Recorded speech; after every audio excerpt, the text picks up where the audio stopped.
হইছে এবার ফ্রিজ গেছে? হ্যাঁ, এবার আমার দিকে সেভ করার জন্য কি লাগে? Save file dialogue.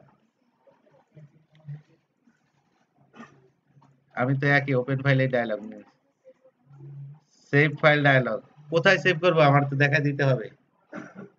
এইটারও ফিল্টার দিব। ফিল্টার কি? Text files.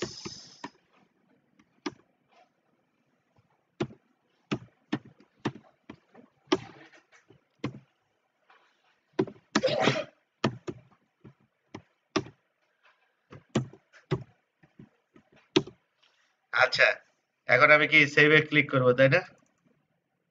তারপর কি করব? if save file dialog 1 dot show dialog মানে কি শো করবে। তারপর কি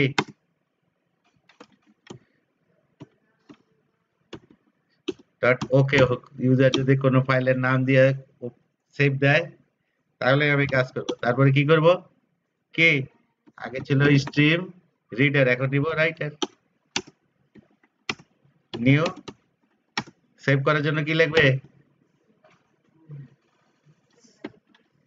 ডট ফাইল নেম। তারপরে কি sw ডট রাইট। তার ভিতরে কি টেক্সট বক্সে 1 এ যা লেখা আছে তাই সেভ করব না? বাস হয়ে গেছে। sw ডট ক্লোজ, ক্লোজ দিলেই সেভ হয়ে গেছে। কাজ শেষ। দেখি রান করি,